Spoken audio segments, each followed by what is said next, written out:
Welcome to Mini Stories, where we will be listening to Reddit stories. I ignored my husband so much that he went away without telling me. I, Carla 30, am 6 months pregnant with mine and my husband's, Harry 31, first child. During this pregnancy, I've been very exhausted every day and would usually come home from work and go to bed an hour later, then I'd wake up at midnight and reheat what Harry had made us for dinner. For context, I've been part of a huge work project that's been going on for months, and I've been extremely overworked. On top of this, my husband doesn't have a job at this moment and isn't looking for one unless I remind him. I've been working overtime to get as much money as I can before maternity leave. Our anniversary was on the 6th of August and I'd asked him if we could have a romantic dinner at home and then snuggle up to watch TV under a warm blanket. I thought it was a wonderful idea since I was too tired to go out and because I knew that Harry was doing most, if not all, of the household chores. However, he seemed a little annoyed when he agreed, but I thought nothing of it. The next morning, Harry seemed quite cold towards me and barely looked me in the eyes. Once I got home from work, he wasn't there, but that was normal since he could have been out with friends or at an interview, and so I went to sleep. I woke up at 11 that night to see that I was still alone in the house, so I checked my phone and I had about 8 missed calls from Harry and a long text. I'm summarizing, but the text read, "I understand how tired you are because of this pregnancy and you having to work extra hours most days, but I'm over being ignored every day and having a 5-minute conversation with you every so often. You expect me to do all the housework and plan our boring anniversary alone. I'm really annoyed, so I'm staying at a friend's tonight. Text me when you see this." Of course I called him and texted him about being sorry and wanting to talk, but I never got an answer.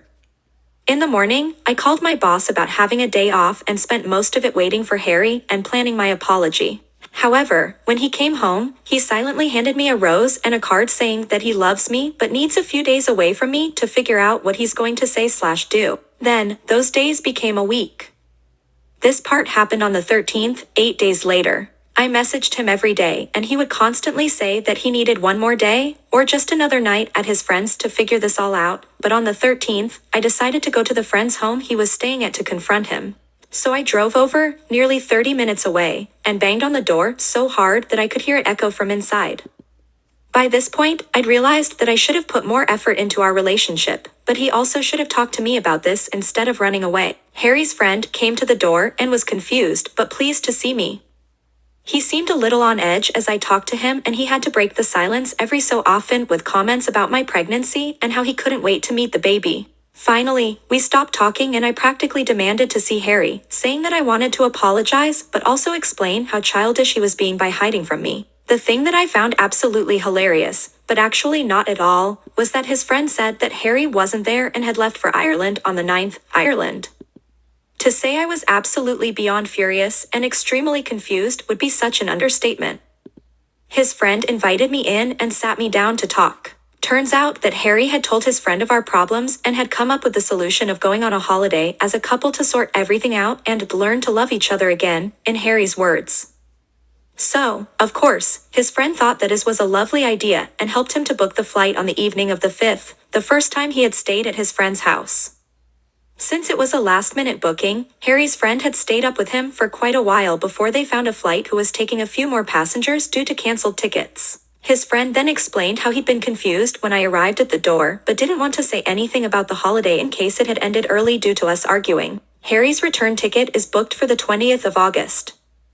I am just so angry and quite heartbroken, to be completely honest. I messaged him the moment his friend had finished talking and Harry only responded an hour ago with nothing more than I had to figure things out. Sorry. So now I'm home alone, again, and trying to figure out what I'm going to do/say when he gets home. Anyway, thanks for reading about how my life is going. Side note, I'm from the UK, so Ireland isn't as far as people think it is since I'm not American.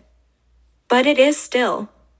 So far. Other side note, a question that keep repeating is, where did he get the money from without you noticing? So I'll leave my explanation from the comments here.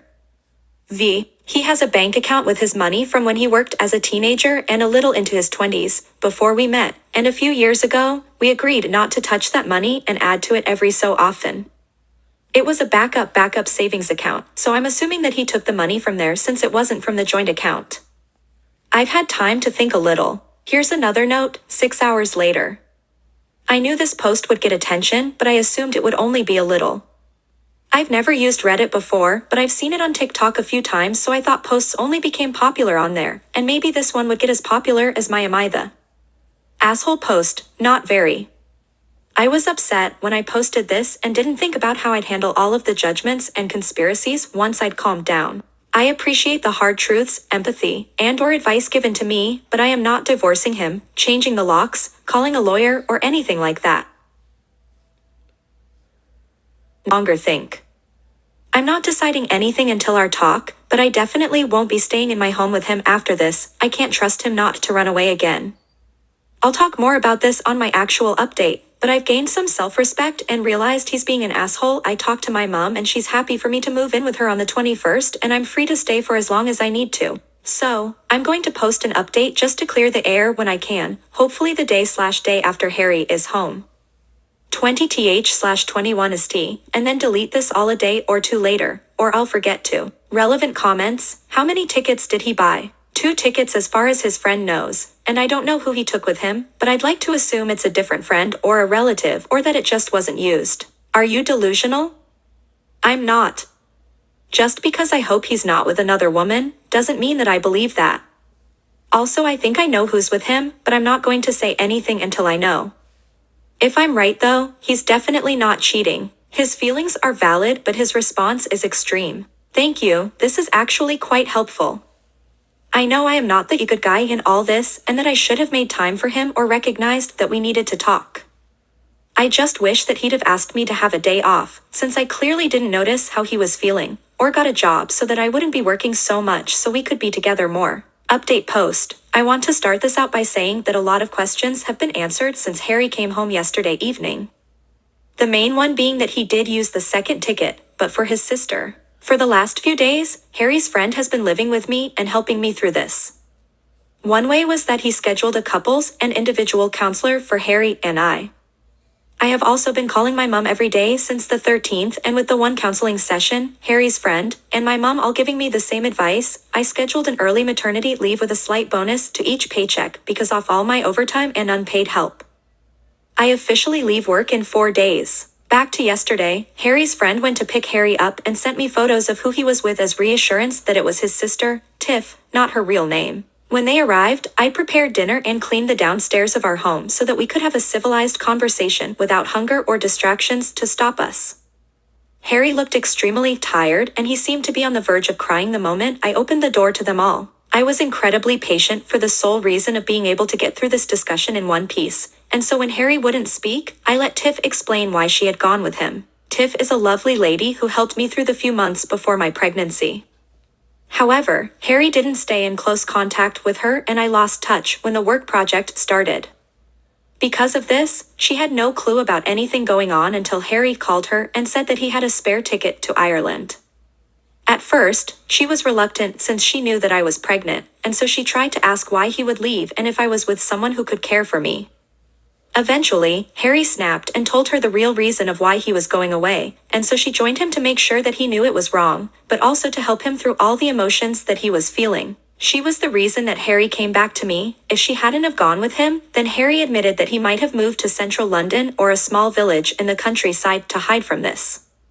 It took everything in me not to cry when she admitted that, and I could clearly see the shame on Harry's face. I'm not going to recite everything word for word, and so I'll quickly clear up some things. 1. Harry did use the backup savings account like I thought to pay for the tickets. 2. The reason that Harry's friend didn't see who the other ticket was for was because once they had found the tickets, Harry's friend went to bed. 3. Tiff was by Harry's side the entire holiday in Ireland and confirmed without a doubt that this wasn't to find a fling. They spent most of the days in the cheapest hotel room possible in silence before Harry started talking about everything. 4. When we met and married, Harry was a loving, hardworking, job-having man whose only dream was to have a wonderful family, and then retire to one of those cute stone villages in the south of England. After an hour, Harry finally spoke up. Tiff and Harry's friend went into the living room, but I never realized how strange it would feel to be with Harry again. He confessed that he'd stopped loving me a month into my pregnancy. It wasn't to do with the fact that I was sick all the time, dirty as a mole, or wouldn't stop talking about the baby.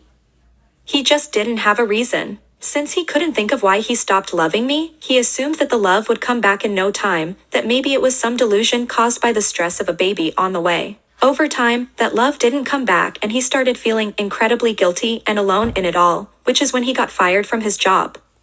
He told me it was because his work performance was belittled by new management, but it was really because he was too trapped in his feelings to think of anything but how much he still didn't love me. Then, he never tried to get a job, because sitting at home without me, since I had to work more, was much better than sitting at work and possibly getting fired again. He came to love how he had alone time until the moment that he felt alone. That was when he refused to work just so he wouldn't have to see me. He wanted to sit and wait and see how long it would be before I came to him. The trip was to test the waters. It was to see if life would be better without me. He still hasn't decided. In his whole explanation, he kept emphasizing how he didn't love me and said it like I was a child who needed to hear something 1,000 times just to understand it. He never apologized. In a rough way, I was shocked, distraught. If you have a word to describe that awful emotion, then I felt it. I cried, I shouted, I cried again, and we sat in silence until I could talk. Then I told him how I could never trust him again. How could I possibly trust him not to walk out on me or the baby? How could I trust him to tell me these things or explain his emotions or to see the story from both sides? How could I possibly work myself dry again for an unloving husband? And so I made the decision for him. We would go to couples counseling, not to be a better couple, but just to understand each other and learn to communicate properly while together and to other people. No matter what, our lives would always involve each other because of the marriage and baby, and so we need to be able to. I've moved into my mom's home and I'm free to stay for as long as I need to. My mom is helping me to make the spare room into a nursery and is being the most amazing, supportive, incredible mom anybody could be. Tiff and I are going to stay in closer contact, and Harry's ex-friend said that he can be the appointment driver and is going to be my second emergency contact. As for when I'm in labor, my mom will be with me, and Tiff and Harry's ex-friend will be waiting to meet the baby and to stop Harry from even seeing the delivery room. Finally, I made it clear to Harry that we will separate for now, but will divorce/remain separated after the baby is born. I will make sure that he is not mentioned on my emergency contacts. He can't be trusted to show up or even he where he says he is. I'm not going to update this anymore since I have things to do and a baby to prepare for. Thank you for sticking around and reading this all. I'll respond to whatever comments I see/want to, but those are all I'll say. Relevant comments, some more details. Hi, there, I just saw this. I didn't include a lot of nitty details in this because it is my last post on the matter and I just wanted to clear the air. However, Harry had told a Tiff that I had allowed him to go so he could think, so she didn't try to reach out. I suppose she wanted to give Harry a nice space, or maybe she just forgot because her brother was upset and in a crisis or sorts. There are a lot of things to still talk about since we only talked for an evening. Also, Harry's friend is on my emergency contacts because he has been helping me through this, and if my mom can't get to me, he is the closest after her. Emergency contacts are about trust, but also location. How did ex-friend become ex-friend? In short, Harry lied to his friend, and then the friend learned what Harry had told me. The friend doesn't want to be Harry's friend anymore. You may want to contact a lawyer about him not being a contact at the baby's school. I responded to someone else about this, in a rough way. I'm tired and I realize that won't happen. I just want to know that Harry couldn't take the baby from nursery without me knowing and then decide that he'd have a better life without us. What I mean is that, until he decides if he wants to be in our lives and gets any mental health support that he needs, because of how he's been feeling/acting, then I want to know where our baby is at all times. Thanks for watching. If you like this video, like, comment, share, and subscribe.